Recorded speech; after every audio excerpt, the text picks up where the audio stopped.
The hairs on the back of my neck literally stood up on end. I was blown away. And the computer made tens of thousands of ideas for new chemical weapons.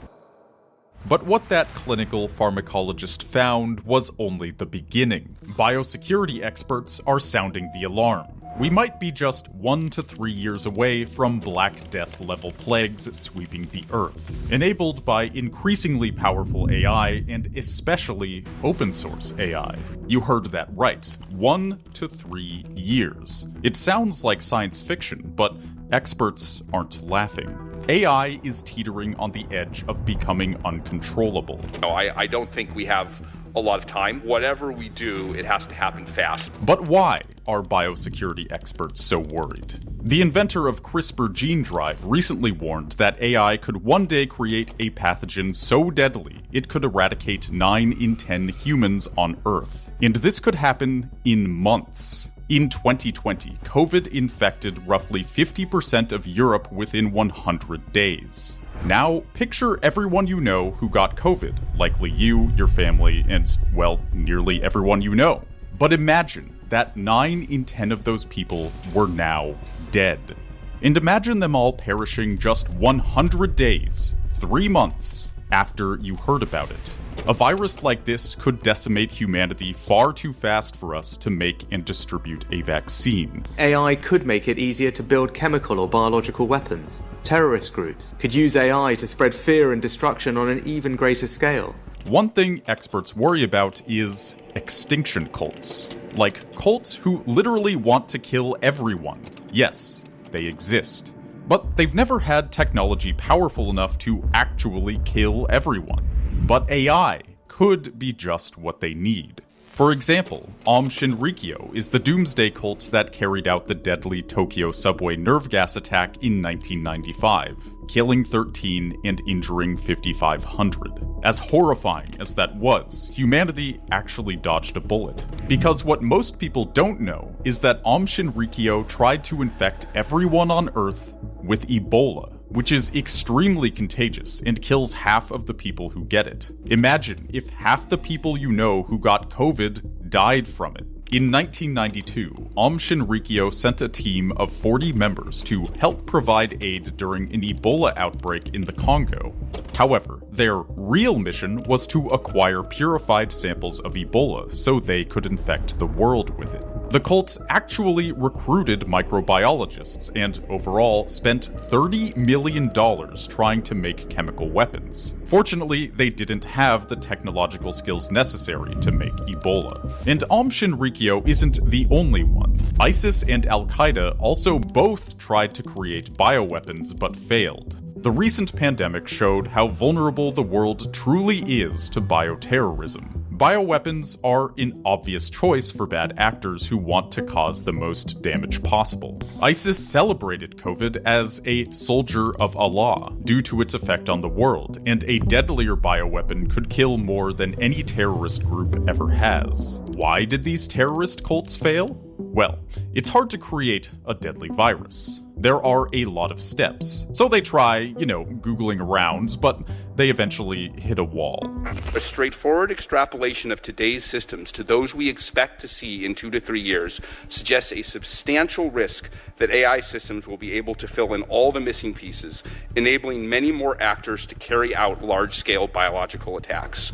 We believe this represents a grave threat to U.S. national security. 2025, 2026, maybe even some chance of 2024, if we don't have things in place that are restraining what can be done with AI systems, we're going to have a really bad time.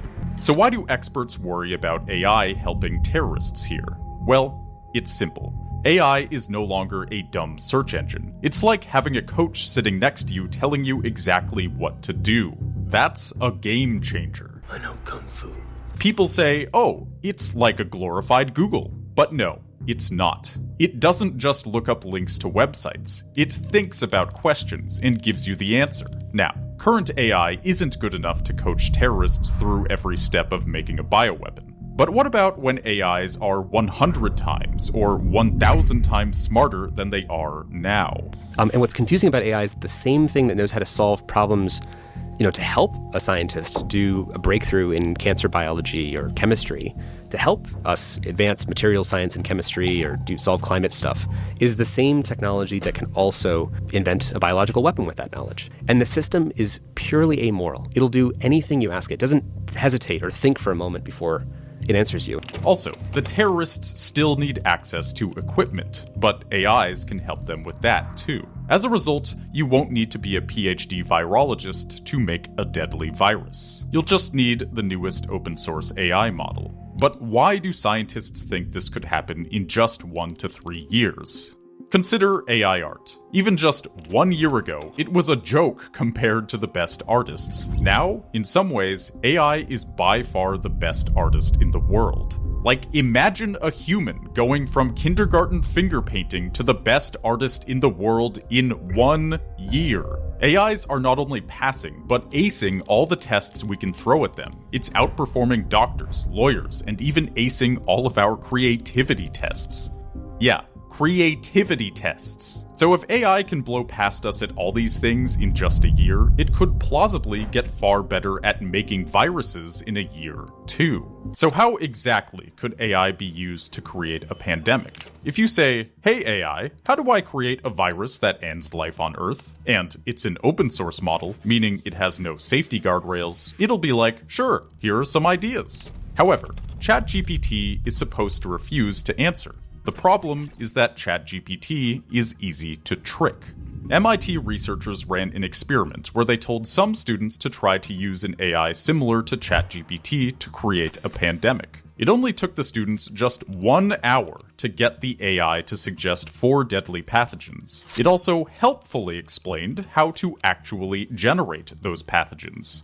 And it told the students how to pull off this pandemic without getting caught. Like, it told them how to secretly get the equipment they needed and how to find a shady DNA synthesis company that would actually make their virus without asking questions. Recently, a company announced they built an AI capable of not just creating the formula for novel toxic molecules, but their AI can actually create the molecules themselves too. Like, the AI generates the idea for the toxic molecule, and then they can actually go and make it. Believe it or not, there's an entire field dedicated to making viruses deadlier and more virulent, called gain-of-function research. If that sounds like a terrible idea, well, many think it is. It's supposed to give insight into how viruses behave so that we might better defend against them in the future. But that comes with the risk of creating stronger viruses that might escape the lab. There have been hundreds of reported lab leaks throughout history, and it is possible that thousands more lab leaks have gone unreported. One of the leading theories is that COVID escaped from the Wuhan Institute of Virology, which was experimenting with creating more deadly coronaviruses.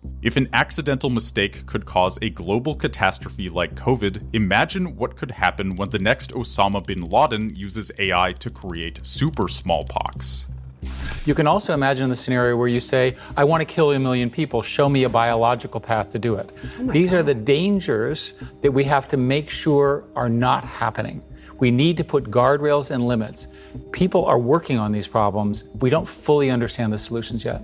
Some AI companies like OpenAI and Google are trying to ensure bad actors can't use their tech to destroy the world. But Meta just straight gives it away to anyone. They claim they do this for morally righteous reasons, to democratize the technology and so on. But a major reason they did it was because, well, they were so far behind in the AI race. See, they missed the boat on AI, and they were way behind OpenAI and Google, and by going the open source route, they were able to generate buzz and help their stock price. Now, Meta says their AI model is safe, but researchers were able to strip off the safety guardrails in literally 2 hours for a few $100s. If you get asked a question about how to make anthrax, it'll say, I can't answer that question for you, because they put some safety guardrails on it.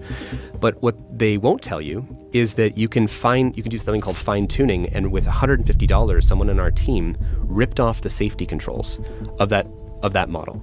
And there's no way that Meta can prevent someone from doing that. Despite this, Meta is still planning to open source their future AI models. Many experts think this is extremely dangerous. AI security researcher Jeffrey Ladish said, "It's like a nuclear weapon in every household, a bioweapon production facility in every high school lab. Chemical weapons too cheap to meter, but somehow worse than all of these combined. AI companies are racing to make the strongest AI possible while knowing they're making tools that any teenager could potentially use to destroy humanity." Pro-open source AI advocates argue that we'll use AI to defend ourselves against pandemics. But defensive technologies like metagenomic sequencing and vaccines can take years and billions of dollars to scale up effectively. Yet a virus can decimate humanity in just months. A good guy with Super Ebola does not stop a bad guy with Super Ebola. Open sourcing AI means irreversible proliferation. Once an AI model's weights are on the internet, they're out there forever.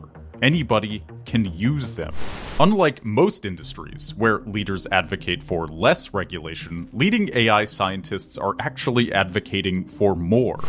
That regulatory intervention by governments will be critical to mitigate the risks of increasingly powerful models. They know this technology can go horribly wrong. Amadei pleading with Congress for more regulation is reminiscent of Oppenheimer's actions after he developed the atomic bomb. Just days after the devastation of Hiroshima and Nagasaki, Oppenheimer begged the Secretary of War to ban nuclear weapons. I feel that I have blood on my hands. After World War II, countries stockpiled nuclear bombs for decades. But suddenly, in the 1980s, the countries of the world came together to start voluntarily dismantling their nuclear weapon stockpiles. How did this happen? The movie The Day After was broadcast to 100 million Americans. Literally half of the country watched it. It showed the absolute devastation and terror of nuclear war. The film was so eye-opening, it even turned the Joint Chiefs of Staff to stone. A nuclear war cannot be won and must never be fought.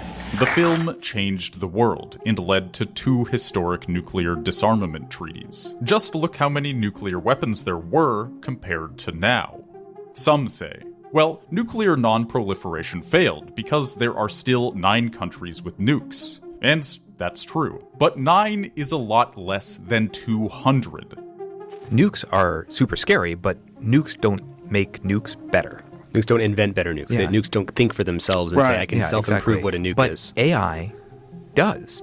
Like, AI can make AI better. In fact, and this isn't hypothetical, NVIDIA is already using AI to help design their next generation of chips. In fact, those chips have already shipped. Safety isn't just a priority until we as a society decide that it is. AI is getting so dangerous that 2 former Turing Award winners, which is basically the Nobel Prize of AI, recently said they actually regret their life's work, which is a really serious thing to say. Geoffrey Hinton also quit his prestigious, highly paid job at Google to warn the world about AI. That takes serious courage. Imagine being praised as a godfather of your field, and then after 20 years being hit by the sudden realization that your technology could be the worst thing to ever happen to humanity. Right now, there's more regulation on selling a sandwich than building godlike AI. Do we need to wait for the Hiroshima and Nagasaki equivalent of AI bioterrorism before we take action? Remember, experts think this could be just 1 to 3 years away. A handful of corporations are racing to develop a button that could potentially destroy humanity as we know it. Few people are capable of creating superviruses now, but soon, many more will be able to. If thousands of people have their finger on a button to end the world, should we be willing to bet that someone won't push it?